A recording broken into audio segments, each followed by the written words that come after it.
الحمد لله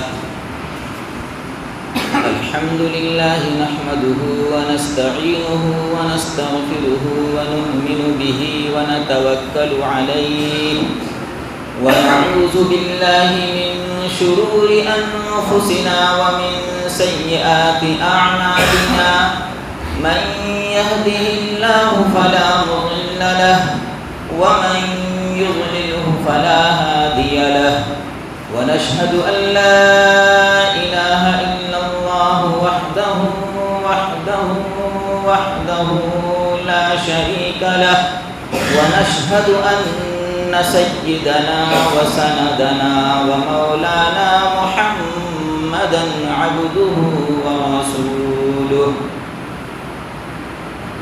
وصلى الله عليه وعلى آله وأصحابه أجمعين أما بعد فقد قال الله تبارك وتعالى في كلامه المجيد والفرقان الحميد قل إن كنتم تحبون الله فاتبعوني يحببكم الله وقال النبي صلى الله عليه وسلم لا يؤمن أحدكم حتى أكون أحب إليه من والده وولده والناس أجمعين وقال النبي صلى الله عليه وسلم في مقام آخر لا يؤمن أحدكم حتى يكون هواه تبعا لما جئت به أو كما قال عليه الصلاة والسلام. برادران اسلام، معزز سامعین کرام اور حاضرین جمعہ، سب سے پہلے آپ حضرات سے ادباً عرض ہے کہ جو لوگ مسجد سے باہر ہیں، وضو سے فارغ ہو چکے ہیں، اگر ان تک میری آواز پہنچ رہی ہے تو براہ کرم مسجد میں آنے کی زحمت گوارا کریں اور مسجد میں آ کر سب سے پہلے بیان سنیں، اس کے بعد آپ کو سنت کا وقت دیا جائے گا. ایسا نہ ہو کہ بیان بھی ہو رہا ہے اور آپ سنت پڑھ رہے ہیں تو نہ تو آپ ٹھیک سے بیان سن پائیں گے اور ممکن ہے کہ آپ کی نماز میں خلل بھی ہو جائے. اس لیے پہلے بیان کو غور سے سن لیں پھر سنت پڑھیں. میں نے آپ حضرات کے سامنے قرآن مقدس کی ایک آیت اور ذخیرہ احادیث میں سے 2 حدیثیں تلاوت کی ہیں. میں آپ حضرات کے سامنے اسی آیت اور انہی احادیث کی روشنی میں چند دیر گفتگو کروں گا. مجھے امید ہے کہ اللہ تبارک و تعالی ہم سب کو ان باتوں کو غور سے سننے کی اور اس پر عمل کرنے کی توفیق عطا فرمائے. یہ کوئی ضروری نہیں ہے کہ جو شخص منبر پر بیٹھ کر بیان کر رہا ہے وہ بہت بڑا اللہ والا ہے، یہ کوئی ضروری نہیں. اللہ والا کون ہے، اللہ کے نزدیک کون محبوب ہے، یہ صرف اللہ جانتا ہے. اس لیے جتنا سننے والا محتاج ہے اتنا کہنے والا بھی ان باتوں کا محتاج ہے، بلکہ کہنے والا کہیں زیادہ محتاج ہے. اس لیے اپنے ساتھ ساتھ ہمارے لیے بھی دعا کریں کہ اللہ تعالی ہم سب کو عمل کی توفیق عطا فرمائے. میرے عزیز ساتھیوں، اللہ تبارک و تعالی نے اس امت محمدیہ پر 2 بڑے بڑے احسانات کیے ہیں. یوں تو اللہ کے احسانات اس امت پر بے شمار ہیں، لیکن دو بڑے بڑے احسان اللہ نے اس امت محمدیہ پر کیے ہیں۔ پہلا احسان کہ اللہ تبارک و تعالی نے ہم لوگوں کو جناب محمد الرسول اللہ صلی اللہ علیہ وسلم جیسا نبی عطا فرمایا۔ آپ صلی اللہ علیہ وسلم وہ نبی ہیں جو تمام نبیوں کے سردار ہیں۔ آپ صلی اللہ علیہ وسلم وہ نبی ہیں جو نبیوں کے سلسلے کو ختم کرنے والے ہیں۔ آپ صلی اللہ علیہ وسلم کے بعد قیامت تک اب اس دنیا میں کوئی نبی نہیں آ سکتا۔ اگر کوئی شخص نبوت کا دعویٰ کرتا ہے اور کہتا ہے کہ میں نبی ہوں تو ایسا شخص جھوٹا ہے، مکار ہے، کذاب ہے، دھوکے باز ہے۔ آپ صلی اللہ علیہ وسلم کو اللہ تبارک و تعالی نے جن خوبیوں سے نوازا ہے اور جن صفات سے اللہ تعالیٰ نے آپ کو سجایا ہے، اور ہم لوگوں کو نمونے کے طور پر اور آئیڈیل کے طور پر اللہ تعالیٰ نے آپ صلی اللہ علیہ وسلم کو ہم لوگوں کو عطا کیا ہے، ایسا نبی کسی اور امت کو نہیں ملا۔ یہ امت محمدیہ کی خصوصیت ہے۔ آپ صلی اللہ علیہ وسلم کی سیرت کو پڑھیں تو آپ صلی اللہ علیہ وسلم کی پیدائش سے لے کر وفات تک کے واقعات ہر نبی سے الگ ہیں۔ آپ صلی اللہ علیہ وسلم جب ابھی شکم مادر میں ہیں، ماں کی پیٹ میں ہیں، پیدا ہونے سے 3 مہینہ پہلے آپ صلی اللہ علیہ وسلم کے والد عبداللہ کا انتقال ہو جاتا ہے۔ 3 مہینہ پہلے آپ علیہ السلام کے دادا عبد المطلب نے اپنے بیٹے عبداللہ سے کہا کہ تم مدینہ چلے جاؤ، وہاں سے کھجوریں لے آؤ۔ عبد المطلب کے کہنے پر ان کے لڑکے عبداللہ مدینہ چلے گئے کھجوریں لانے، اتفاق سے وہیں ان کی وفات ہو گئی۔ اس طریقے سے پیدا ہونے سے پہلے اللہ تعالیٰ نے آپ علیہ السلام کو یتیم بنا دیا۔ قرآن پاک میں کہا کہ الم یجدک یتیما فآویٰ، کہ کیا میں نے آپ کو یتیم نہیں بنایا، پھر آپ کو میں نے سہارا دیا۔ اللہ تعالیٰ نے آپ علیہ السلام کو پیدا ہونے سے پہلے یتیم بنایا، لیکن کیسا یتیم بنایا کہ دنیا میں آنے والے تمام یتیموں کے لیے سہارا بن گئے۔ دنیا میں جتنے آنے والے یتیم، مسکین، غریب ہیں، سب کے لیے سہارا بن گئے۔ جب آپ علیہ السلام کی پیدائش ہو گئی، پیدا ہونے کے بعد آپ صلی اللہ علیہ وسلم کو سب سے پہلے ان کی امی آمینہ نے دودھ پلایا۔ کچھ دنوں کے بعد چونکہ مکہ میں یہ عادت تھی کہ مکہ شہر کے دور سے گاؤں دیہات کی عورتیں ہر سال مکہ شہر آتی تھیں اور شہر سے بچوں کو اپنے یہاں لے جاتی تھی، ان کی تربیت کرتی تھی، ان کی پرورش کرتی تھی۔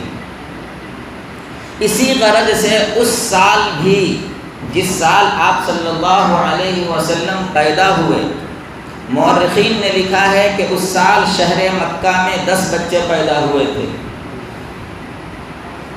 گاؤں سے بنو سعد ایک قبیلہ، بنو سعد کے قبیلے سے حضرت حلیمہ سعدیہ نامی ایک عورت اور اس کے ساتھ بہت ساری اس کی سہیلیاں اس سال بچہ لینے کے لیے مکہ شہر آئیں۔ چونکہ حضرت حلیمہ سعدیہ بہت غریب گھرانے سے تھی ان کے پاس سفر کرنے کے لیے بہترین گھوڑے کا انتظام نہیں تھا، بہترین اونٹ کا انتظام نہیں تھا، بہترین سواری نہیں تھی، کمزور تھی، دبلی پتلی تھی، دھیرے دھیرے چل رہی تھی۔ اور دوسری جو سہیلیاں تھیں ان کے پاس اعلیٰ قسم کی سواری تھی، لہٰذا وہ تیزی سے سفر کر کے مکہ چلی گئیں اور جا کر کے بڑے بڑے گھروں میں، مالداروں کے گھروں میں سب سے پہلے تلاش کر کے بچوں کو حاصل کر لیا۔ عورتیں مالداروں کے گھر میں اس وجہ سے بچے تلاش کرتی تھی تاکہ ہمیں یہاں سے کچھ زیادہ نذرانہ، کچھ ہدیہ تحائف ملے۔ سارے بچے ختم ہو گئے، ایک عورت حضرت آمینہ کے گھر بھی آئیں، لیکن پتہ یہ چلا کہ یہ بچہ تو یتیم ہے، یہ خود اس کا باپ نہیں ہے تو یہ مجھے کیا دے گا، اس لیے ان لوگوں نے آپ علیہ السلام کو چھوڑ دیا۔ لیکن در حقیقت اللہ تبارک و تعالیٰ کا فیصلہ کچھ اور تھا۔ اللہ تبارک و تعالیٰ اس کو حلیمہ سعدیہ کی گود میں ڈالنا چاہتے تھے، اس لیے ان عورتوں کو یہ بچہ نصیب نہیں ہوا۔ حضرت حلیمہ سعدیہ جب دھیرے دھیرے آئیں، آ کر کے پتہ کرتی ہیں تو صرف ایک بچہ بچا ہوا ہے۔ دروازے پر دستک دی، حضرت آمینہ نے دروازہ کھولا، وہ بیچاری دل سے پھر ٹوٹ گئی کہ کہیں ایسا نہ ہو کہ دوسری عورتوں کی طرح یہ عورت بھی اس بچے کو یتیم سمجھ کر چھوڑ دے۔ حضرت حلیمہ سعدیہ رضی اللہ عنہا نے دروازہ کھلوایا، جب اندر آپ علیہ السلام کو دیکھا تو آپ علیہ السلام کے جمال کو اور خوبصورتی کو دیکھ کر حضرت حلیمہ کا دل اٹک سا گیا۔ حضرت حلیمہ کہتی ہیں کہ اب میرے قدم وہاں سے اٹھنے ہی نہیں لگے، میرا دل چاہنے لگا کہ میں اس بچے کو لے چلوں یہاں سے۔ چنانچہ انہوں نے اپنے شوہر سے کہا کہ ایک بچہ ہے لیکن یتیم ہے، خالی ہاتھ جانے سے بہتر ہے کہ اس بچے کو اپنے ساتھ لے لوں، کیا پتہ اس بچے کے ذریعے سے ہماری قسمت کھل سکے۔ یہ سوچ کر حضرت حلیمہ سعدیہ نے آپ صلی اللہ علیہ وسلم کو اٹھایا اور لے کر کے آپ علیہ السلام کو اپنی اونٹنی پر سوار کیا۔ اللہ کا کرشمہ دیکھیے، حضرت حلیمہ سعدیہ رضی اللہ عنہا کی قسمت کا ستارہ چمک گیا۔ آپ صلی اللہ علیہ وسلم جو ہی اونٹنی پر بیٹھتے ہی اونٹنی میں وہ تیزی آ گئی، وہ رفتاری آ گئی کہ ان کی سہیلیاں جو کئی دن پہلے بچہ لے کر چلی جا چکی تھیں، حضرت حلیمہ کی اونٹنی اس قدر تیز چلی کہ ان ساری سہیلیوں کو پیچھے کر دی۔ ان کے سہیلیاں دیکھتے ہوئے حیران ہو گئی کہ حلیمہ یہ وہی اونٹنی ہے جس پر سوار ہو کر کے تم گئی تھی، ٹھہرو تو ذرا بتاؤ تو کیا ماجرا ہے۔ حضرت حلیمہ سعدیہ نے کہا کہ اب یہ اونٹنی رکنے والی نہیں ہے، کیونکہ اس اونٹنی کی لگام اب میرے ہاتھ میں نہیں ہے، اس کائنات کے سردار کے ہاتھ میں ہے۔ چنانچہ حضرت حلیمہ سعدیہ اپنے گھر بچے کو لے کر کے جا رہی ہیں اور دل میں سوچ رہی ہیں کہ یہ ایسا عجیب و غریب بچہ ہے کہ اس کے بیٹھتے ہی اونٹنی میں اس قدر جان آ گئی، تو ظاہر سی بات اس بچے کی پرورش بھی اچھے انداز میں کرنی چاہیے۔ میں تو ایک غریب گھرانے کی لڑکی ہوں، میں کیسے اس کو رکھوں گی، کیا کھلاؤں گی، ٹوٹا پھوٹا ہمارا گھر ہے۔ یہ سب سوچتے وہ جا رہی ہیں۔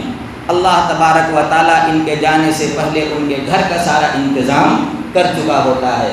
جب حضرت حلیمہ سعدیہ رضی اللہ عنہا اپنے گھر پہنچتی ہیں تو ان کے گھر کا نقشہ ہی کچھ بدلا ہوا ہے۔ حضرت حلیمہ سعدیہ رضی اللہ عنہا کے 2 لڑکے تھے، ایک لڑکے کا نام تھا عبداللہ اور ایک لڑکی تھی، ان کا نام تھا شیمہ۔ یہ دونوں لڑکے اور لڑکیاں گھر پر تھیں، بکری چرا کر کے واپس آ رہی۔ دیکھا تو سب سے پہلے بچے کو چونکہ دودھ چاہیے، حضرت حلیمہ کو معلوم تھا کہ ہمارے یہاں کئی سالوں سے قحط پڑا ہوا ہے، کہیں گھاس نہیں، ہریالی نہیں ہے، بکریاں ٹھیک سے پیٹ بھر کر کے چر نہیں پا رہی ہیں، بکریوں کے تھن میں دودھ نہیں ہے، میں اس بچے کو کیسے پرورش کروں گی، کیسے دودھ پلاؤں گی، یہ سب سوچ رہی ہیں۔ لیکن آپ علیہ السلام کے گھر میں قدم پڑتے ہی حضرت حلیمہ سعدیہ کی بکریوں کے تھن دودھ سے بھر گئے۔ اور حضرت حلیمہ سعدیہ نے خود بھی دودھ پیا، اپنے بچوں کو بھی پلایا اور آپ علیہ السلام کو بھی پلایا۔ ان کے شوہر کہتے ہیں کہ میرے گھر کے سارے برتن ختم ہو گئے لیکن دودھ بند نہیں ہوا۔ یہ ہے آپ صلی اللہ علیہ وسلم کے انوار، آپ علیہ السلام کے برکات، آپ علیہ السلام کے فیوز۔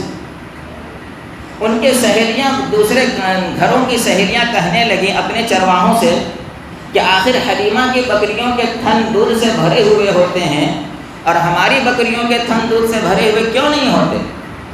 تم ایسا کرو کہ تم اپنی بکریاں بھی وہیں چراؤ جہاں حلیمہ کی بکریاں چرتی ہیں۔ لیکن دوسری بکریاں وہاں چرنے کے باوجود بھی ان کے تھن میں دودھ نہیں آیا۔ کیوں؟ اس لیے کہ وہاں چراگاہ کی خصوصیت نہیں تھی، گھاس وغیرہ کی خصوصیت نہیں تھی، وہاں تو اللہ تبارک و تعالیٰ کو کچھ اور منظور تھا۔ یہ چیز وہ لوگ کہاں سے لاتے، یہ دولت کہاں سے لاتے؟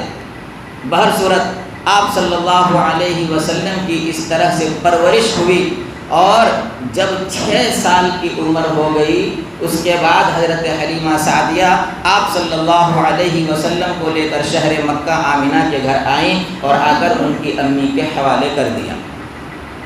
حضرت آمنہ رضی اللہ عنہا اپنے میکے مدینہ گئیں بچے کو لے کر کے، کچھ مہینہ اپنے میکے میں رہ کر مدینہ سے واپس مکہ آ رہی تھی۔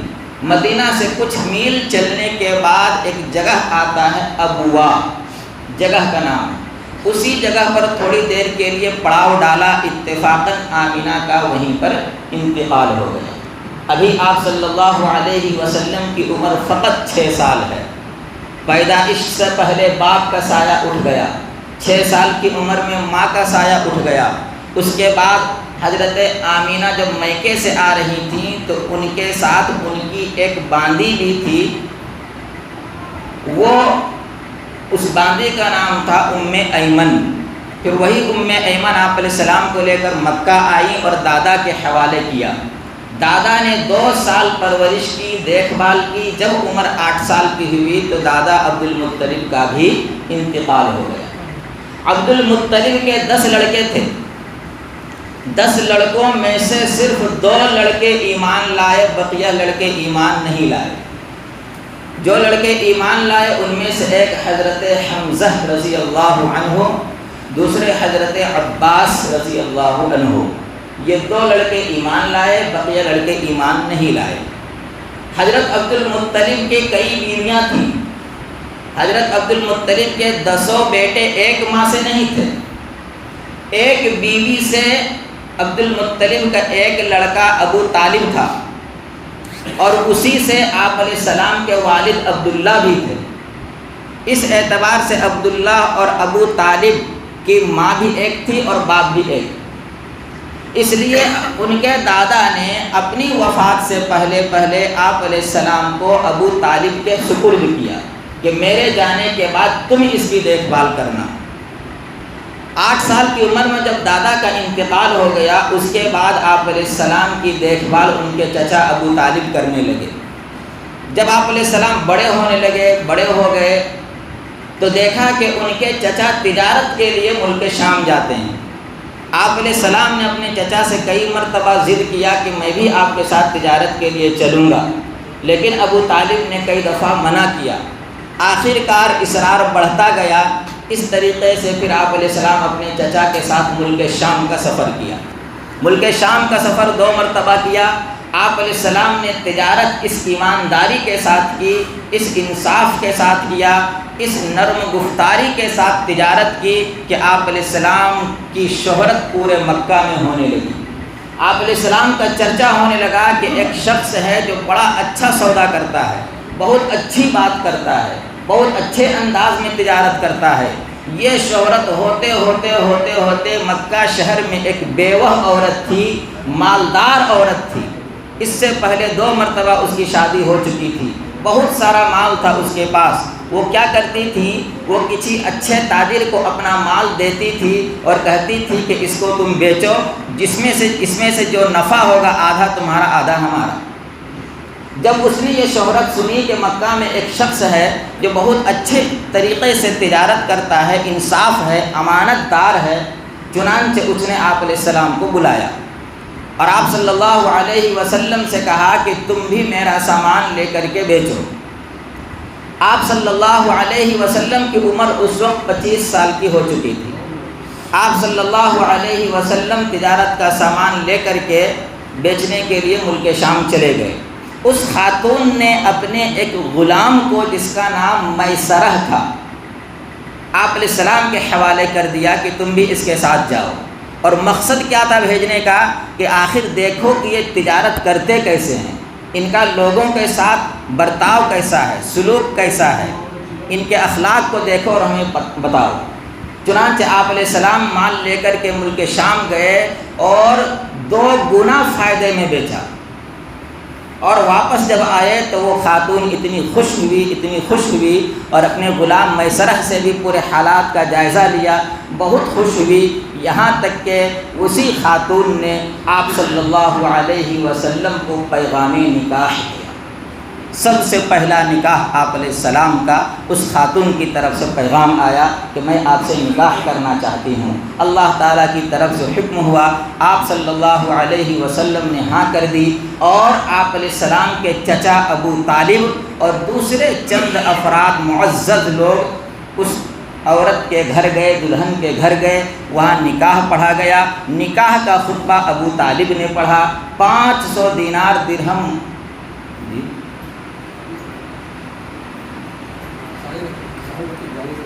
500 دینار مہر مقرر طے ہوا۔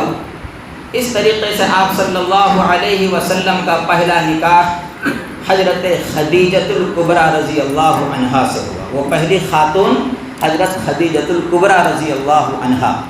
آپ صلی اللہ علیہ وسلم، اللہ تعالیٰ نے اس نکاح میں اتنی برکت ڈالی کہ حضرت خدیجہ رضی اللہ عنہا سے 4 بیٹیاں پیدا ہوئیں۔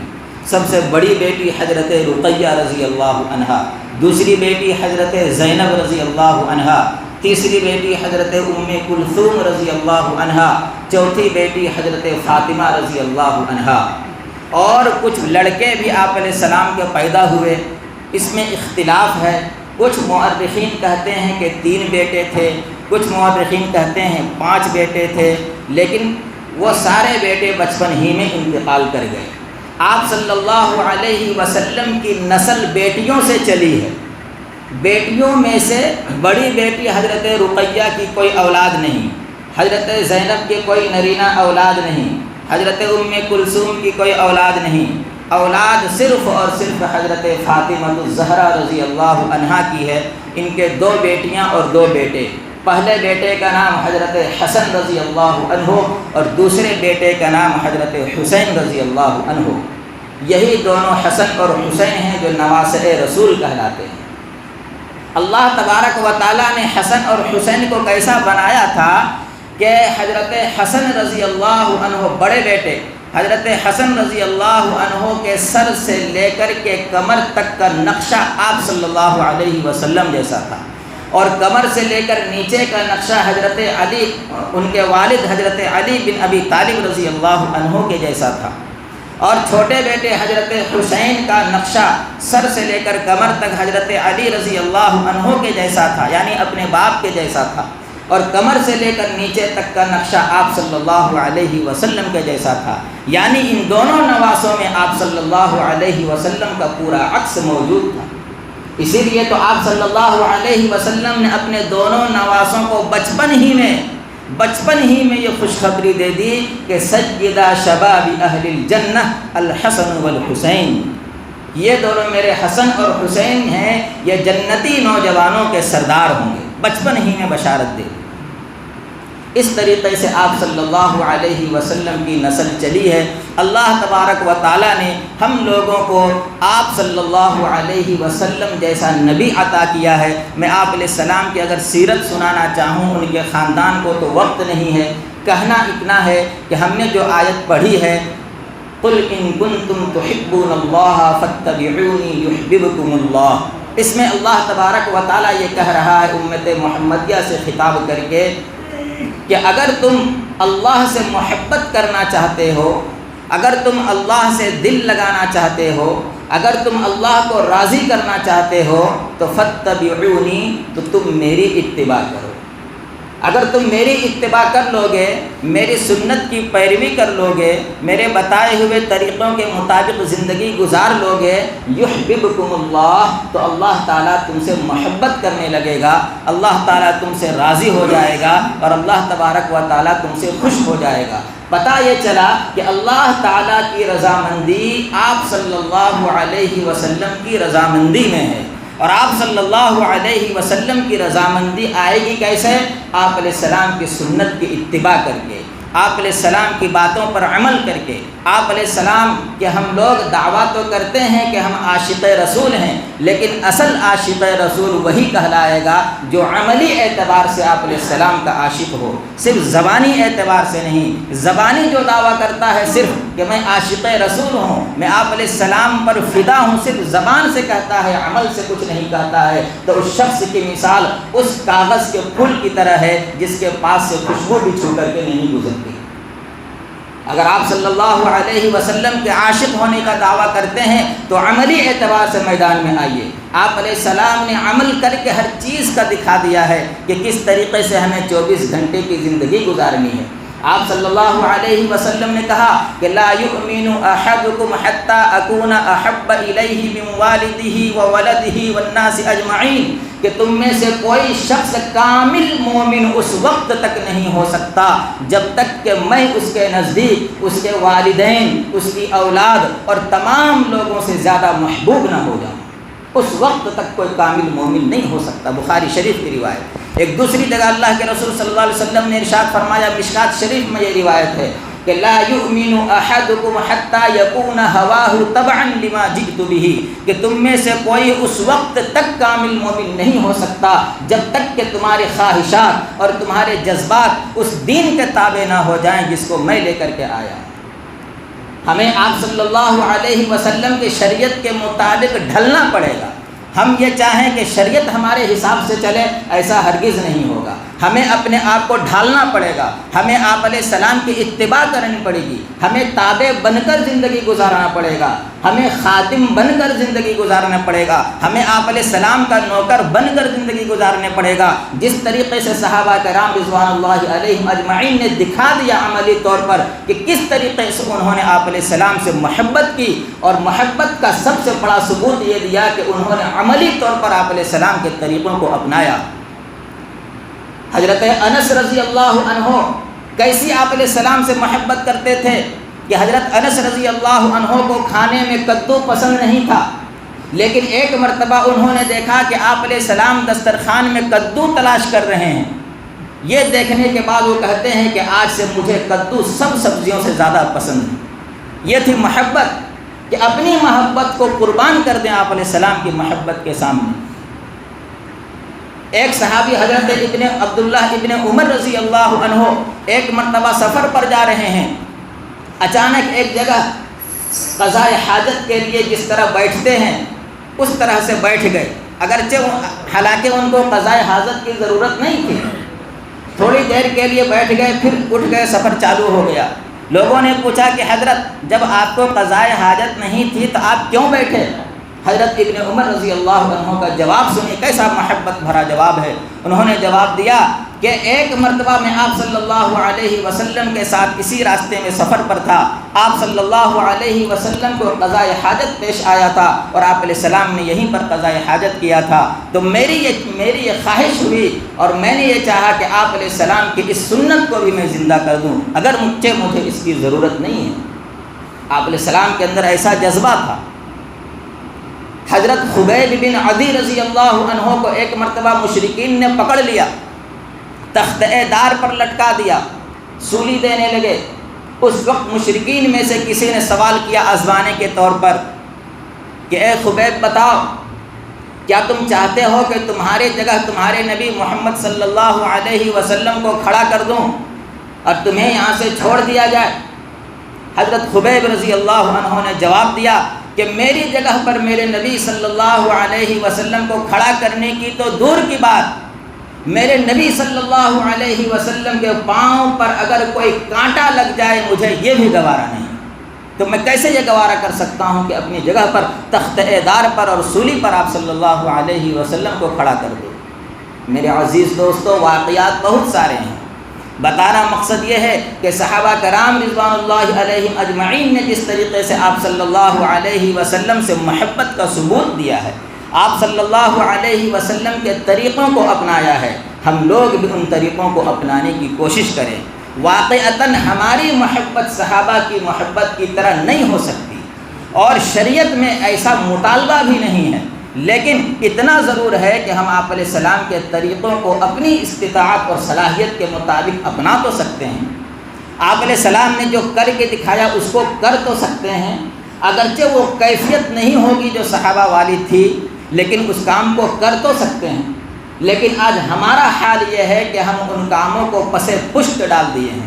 ہم تو آج وہ کام کرنے پر فخر کرتے ہیں جو مغربی تہذیب کر رہی ہے، ہم اس کام کو کرنے میں اپنے آپ کو بڑا سمجھتے ہیں جو امریکہ، اسپین اور یورپ کرتی ہے، اور ہم اس چیز کو اپنا کلچر بنانا چاہتے ہیں، اپنی تہذیب بنانا چاہتے ہیں، حالانکہ ہماری اصل تہذیب اسلامی تہذیب ہے، ہمارا تمدن اسلامی کلچر ہے۔ آئیے ہم سب اس بات کا عہد کریں کہ ہم آپ صلی اللہ علیہ وسلم کے طریقے کے مطابق زندگی گزارنے کی کوشش کریں گے۔ اگر ہم نے اللہ تبارک و تعالیٰ اور اس کے رسول صلی اللہ علیہ وسلم کے تعلیمات پر عمل کرنا شروع کر دیا تو پھر ہماری زندگی بدل جائے گی۔ اللہ تبارک و تعالیٰ ہم لوگوں کو کہنے سننے سے زیادہ عمل کی توفیق عطا فرمائے، آمین۔ وآخر دعوانا ان الحمد للہ رب العالمین۔ Thanks for watching. Don't forget to like, comment, share and subscribe to Al Wahid channel.